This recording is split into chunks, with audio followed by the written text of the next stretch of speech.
Under the golden walls of Buckingham Palace, a secret has finally come into the light. King Charles has been arrested, not for rumor, not for speculation, but after a hidden vault was uncovered, packed with truths the world was never meant to see. What lay inside was darker than anyone imagined. The real truth about Diana's death, secret dealings of the monarchy, stolen wealth, betrayals carved into the very heart of the monarchy. For centuries, the crown stood untouchable, until now. With the king in custody and the vault wide open, one haunting question hangs heavy. What other secrets remain buried? The arrest of King Charles. The morning began like any other in London. It was overcast, cool, and quiet around Buckingham Palace. Tourists had already started to gather near the gates, holding their cameras, waiting to take pictures of the famous guards. No one expected that within the next hour, history would take a turn that would shake the entire nation. At exactly 9 o'clock, the first black vehicles turned onto the Mall, the grand road leading up to the palace. They did not arrive with sirens or flashing lights. They moved in silence, only the deep hum of their engines breaking the still air. These were not ceremonial cars. They were unmarked, heavy, and escorted by police vans. People began to notice the sudden presence of armed officers stepping into position near the gates. The operation had been planned down to the minute. Scotland Yard's Specialist Crime Command, working in coordination with MI5, had prepared for weeks in secret. The warrant had been signed late the night before by a senior judge. Nothing was left to chance. The officers knew exactly where to go, exactly who to secure, and exactly how to move him out of the palace without chaos. At 9:06, the vehicles rolled directly through the main gates. The guards, already briefed in advance, did not resist or question the convoy. Inside the palace, the king was in his private study reading briefing papers and preparing for a small meeting scheduled later in the morning. What he did not know was that the corridors outside were filled with officers. At 9:11, 2 senior officers entered the study with a team behind them. They carried the official warrant, signed and stamped. The king was told that he was under arrest. His face, as described later by those who saw him, turned pale and tense. He stood slowly, adjusting his jacket, and did not resist. By 9:12, he was formally detained. No handcuffs were used, but his every movement was closely guarded. When the palace doors opened to the outside world, cameras, already focused on the activity around the gates, captured the figure of the king stepping out between 2 officers. He wore a dark navy suit, the same one he had put on earlier that morning. His hands were held together in front of him, not bound, but stiff and uneasy. He kept his eyes forward, avoiding the small crowd of tourists who were now gasping and pointing. The king was led down the steps, across the short path, and directly into the back of an armored vehicle. The door shut with a heavy thud. The convoy moved within seconds, pulling away from the palace and heading toward a secure location in central London. By 9:30, the news was everywhere and broadcasted by the mainstream media. The words on the screen confirmed what the world was struggling to believe. King Charles III had been arrested. The arrest had not been the work of one group alone. Scotland Yard had taken the lead, but they had been supported at every level. MI5 provided intelligence and surveillance in the weeks leading up to the operation. The Serious Fraud Office, responsible for investigating major financial crimes, had played a role in building the case. Even the Crown Prosecution Service had been brought in early to prepare for the possibility of charges. Every step had been carried out with secrecy. Only a handful of people inside the government knew what was coming. The risk of leaks had been considered too dangerous. If word had spread, the vault at Buckingham Palace could have been emptied, or worse, evidence destroyed. For this reason, the operation had been signed off in the late hours of the previous night and executed within hours. The king was not taken to a local station. The convoy went straight to a high-security facility in central London. The location had been prepared for days, with special rooms cleared and reinforced. Once inside, he was processed like any other detainee. Details recorded, personal items removed, medical checks completed. Though he was not treated roughly, the symbolism was clear. For the first time in modern British history, the monarch himself was no longer above the law. The Metropolitan Police issued the first formal note at 10 o'clock, confirming that a 76-year-old man had been arrested on suspicion of conspiracy, financial misconduct, and obstruction of justice. They did not name him directly in the text, but by then, every camera in the world had already broadcast the truth. For others, especially those who had long suspected secrets hidden behind palace walls, it was a moment of vindication. But one question lingered in everyone's mind. What discovery could justify taking the King of England into custody? The investigation that led here. The arrest of the king did not happen suddenly. It was the result of months of quiet, careful work carried out behind closed doors. The seeds of the investigation had been planted long before, but they only began to grow when small details started to appear that could not be ignored. It began with financial irregularities. Analysts inside the government noticed patterns that did not match ordinary royal expenses. Large sums of money seemed to vanish from accounts linked to public funds. Transfers were made through channels that were designed to be invisible, moving money into shell companies and offshore accounts.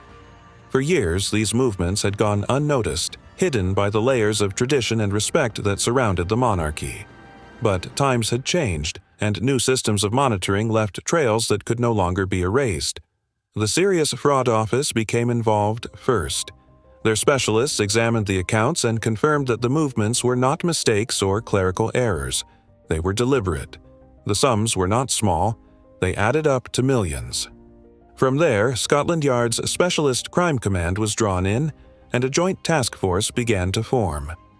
As the financial picture became clearer, another strand of information reached investigators.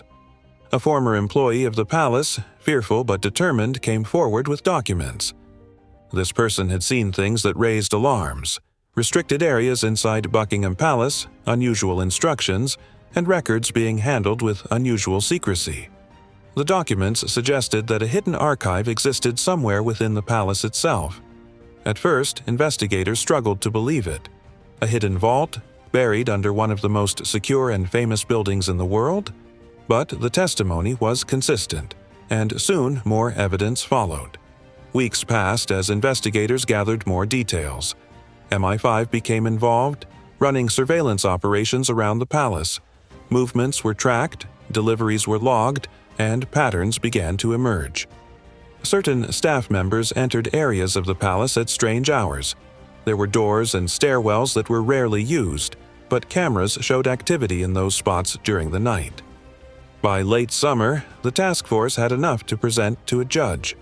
A warrant was signed giving them permission not only to enter the palace but also to seize control of any hidden records and arrest anyone obstructing justice. The timing was crucial.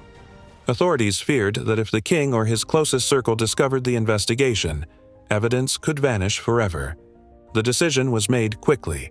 Within days, the operation was ready. The morning of the raid was not chosen by accident. It was selected for its calm schedule, when the palace was least likely to be crowded with visitors or formal duties. What the investigators did not expect was just how deep the secrets ran. They had suspected financial misconduct and hidden documents, but what they uncovered in the vault reached far beyond money. What was actually discovered in the vault? The vault discovery. The vault was not marked on any public plans of Buckingham Palace. It did not appear on tourist maps or architectural drawings. Even many members of the royal household had no idea it existed. It was hidden beneath the east wing of the palace, in an area that had long been restricted. Access was gained through a narrow stairwell behind a locked service door. The stairwell descended into stone steps that looked older than the rest of the palace, almost as if they had been preserved from an earlier era. At the bottom was a reinforced steel door fitted with electronic locks. Few people had ever passed through that door, and fewer still knew what was on the other side.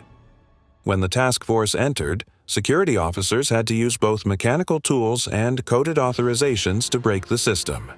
It took nearly half an hour. Finally, the heavy door swung open with a groan, revealing a chamber that had been untouched by the public eye for decades. The first inventory shocked even the most experienced investigators. Files stretched back for decades, some bearing the insignia of official departments, others stamped as strictly confidential. Many of the documents appeared to have been removed quietly from government offices over the years. It was clear that they had been hidden deliberately.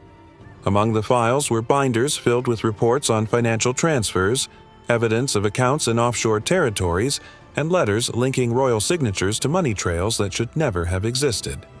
But that was only the beginning.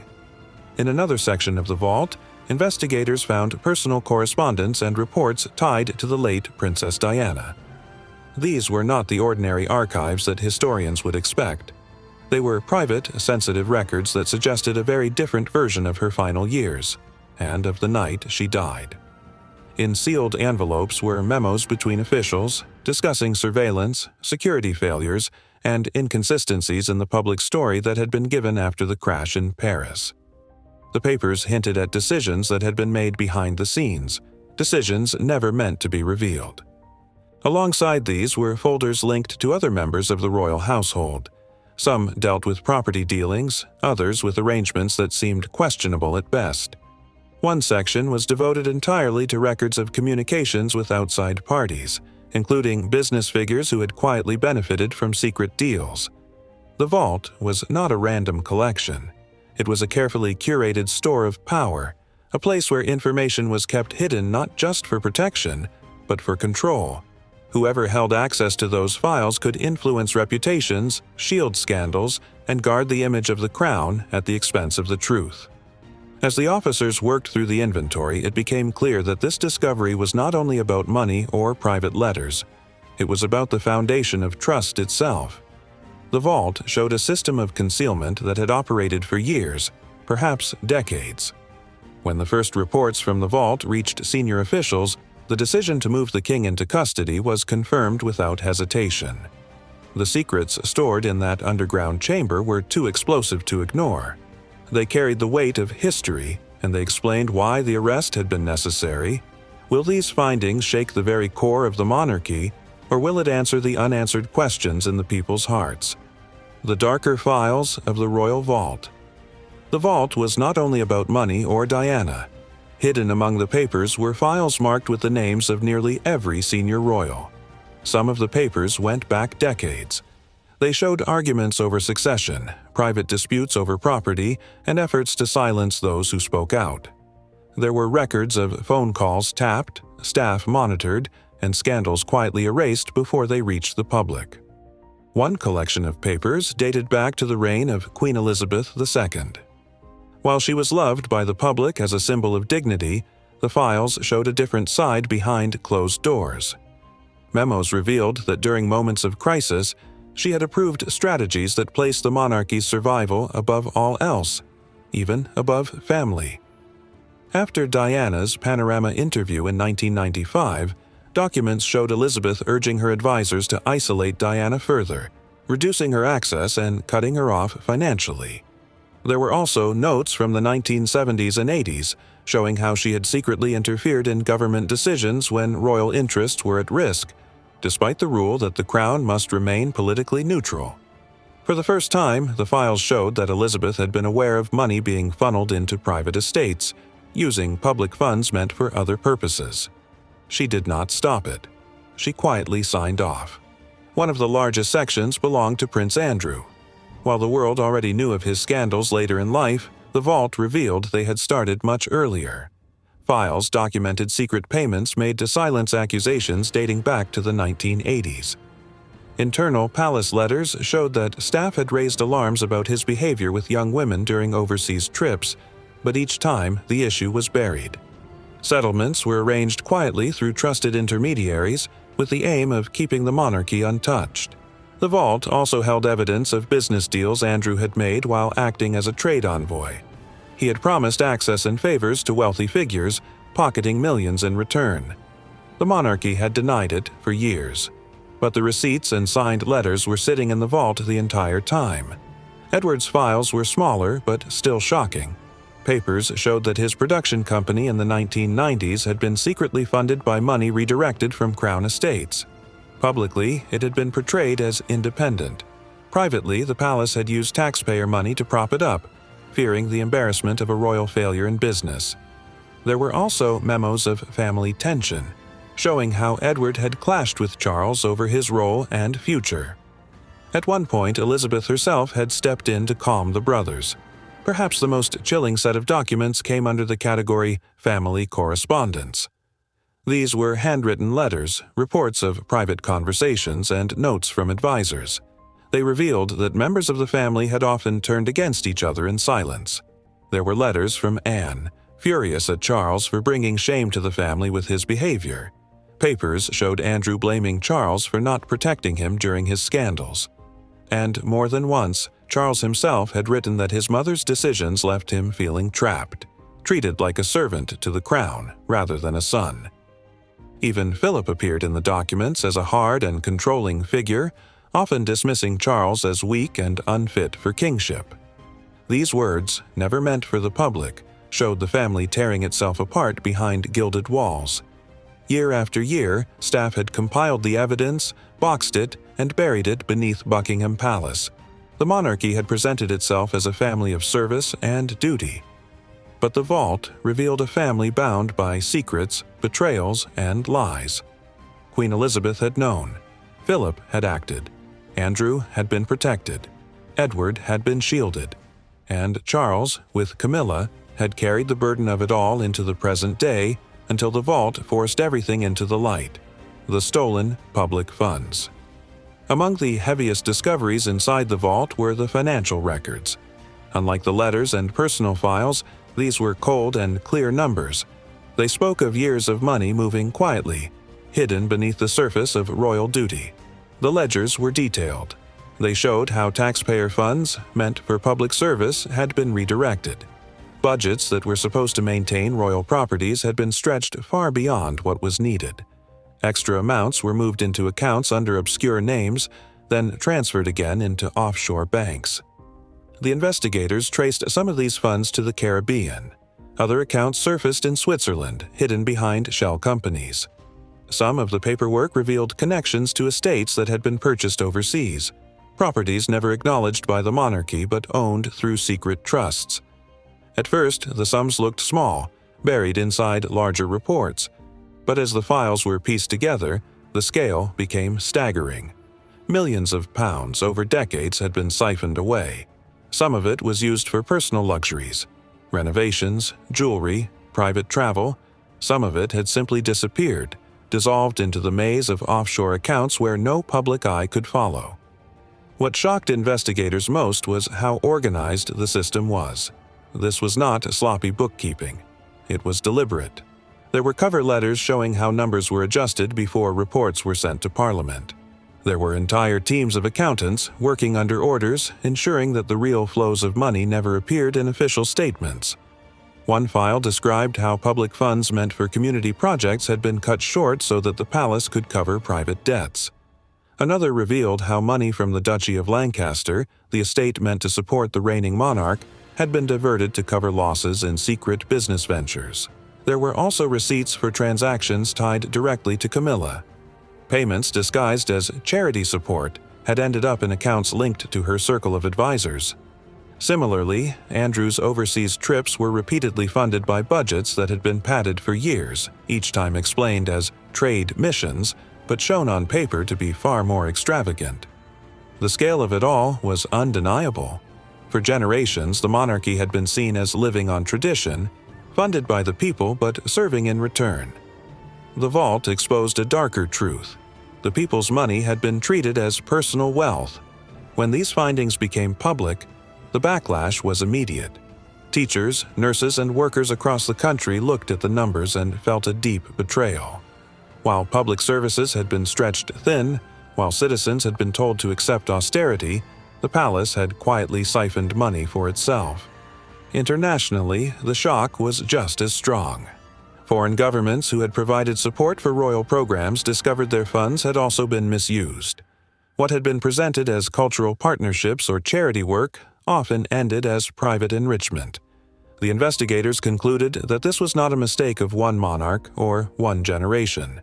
The system had been built over decades, protected by silence and the appearance of honor. Diana's truth. When the vault under Buckingham Palace was opened, Investigators expected to find sensitive files, but they did not expect the weight of the documents tied to Princess Diana. Entire shelves seemed dedicated to her.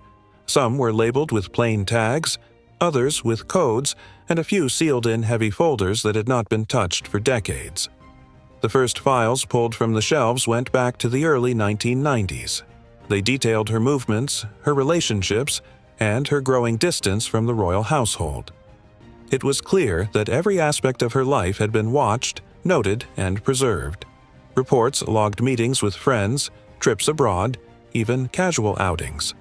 Nothing was too small to be recorded. As the investigators worked deeper into the files, the tone of the documents shifted. Around 1995, when Diana began speaking more openly about her struggles, the files grew more intense. Security reports detailed her phone calls, her visits, and her protection requests. Some papers suggested that her worries about being followed and recorded were not paranoia, as some had once claimed. They were accurate. Surveillance had been real, and the records proved it. Then came the material tied to the summer of 1997. These files were kept in sealed boxes marked as highly restricted. Inside were folders from multiple agencies, some with official government seals. They included reports from intelligence officers, notes from meetings, and correspondence between officials and palace staff. The picture that emerged was very different from the public story told after her death. The public had been told that Diana's death was a tragic accident caused by reckless driving and the pursuit of paparazzi in Paris. The vault documents told another story. Among the files, letters and memos showed that she had expressed fear that she was being targeted and that her car might one day be sabotaged. Most disturbing were the technical reports. Investigators found an analysis of the vehicle she was traveling in on the night of the crash. These documents suggested irregularities in the car's maintenance and alterations to its structure. There were also notes about communications on the night itself, radio transmissions that were not disclosed to the public, and instructions that contradicted the official version of events. The documents also included photographs, diagrams, and transcripts. Some showed the crash site in Paris, but taken from angles that had never been released. Others included interviews and witness statements that were not part of the official inquest. These accounts pointed to gaps in the timeline, unexplained delays, and contradictions in the movements of key individuals. As investigators pieced through these materials, a clear pattern emerged. The official story had been managed. The public had been given one explanation, but behind closed doors, other possibilities had been raised and quietly buried. One of the most striking findings was a series of communications between officials in London and contacts in Paris during the night of the crash. These messages suggested that decisions were being made in real time about what information should be released and what should be withheld. The emphasis was not on full transparency, but on control. The vault also contained evidence that Diana's activities in the months leading up to her death had been monitored with unusual intensity. There were files on her relationship with Dodi Al-Fayed, her plans to travel, and even rumors of potential future engagements. Reading through the documents, the investigators realized they were looking at a parallel history. On the surface, Diana's death had been mourned as a sudden tragedy. Behind the scenes, powerful figures had worked to steer the narrative, ensuring that certain questions were never answered. For the investigators inside the vault, the effect was heavy. This was not just financial misconduct or hidden correspondence. This was the rewriting of history, hidden away in metal cabinets beneath Buckingham Palace. As the documents were catalogued, the decision was made to preserve every page as evidence. The boxes were sealed again, but this time under the custody of the task force, not the palace. Photographs and digital scans were made immediately to prevent any chance of disappearance. For the public, when the truth eventually emerged, it was devastating. People who had mourned Diana for decades now saw proof that their questions had been valid all along. The belief that her death had been more than an accident was no longer speculation. The vault confirmed that at the very least, key truths had been hidden. But that's not all. What they found next was more shocking. Camilla's dealings. Among the stacks of documents found in the vault, a large section was tied not to the late Queen, not to Charles himself, but to Queen Camilla. At first glance, they looked like business records and routine correspondence. But as investigators went deeper, the picture shifted. The files revealed contracts signed in Camilla's name or through trusted associates. Many of these contracts linked to private companies, some registered overseas, far away from British oversight. Payments traced from these companies often circled back into personal accounts or discrete trusts. The amounts were not small. They totaled millions, sometimes connected to land deals, sometimes tied to cultural programs that never fully took place. One box contained letters that showed Camilla's personal influence on these arrangements. She had written instructions, using intermediaries to secure funding or approvals. The document suggested she had more reach over financial and political matters than many had believed. While the monarchy had always claimed neutrality, the records painted a different story, one where private benefit and royal influence overlapped. There were also communications with foreign dignitaries and wealthy business figures. Some exchanges showed her promising access in return for financial support. Others tied her to the movement of funds that eventually vanished into shell accounts. For investigators, these papers were proof of dealings that could no longer be dismissed as rumor. The most damaging revelation came from internal palace memos. These documents showed that senior staff had raised concerns years earlier about Camilla's network of advisors and her private financial decisions. Instead of being addressed, those concerns had been buried. The vault made it clear. The warnings had been real, and they had been ignored.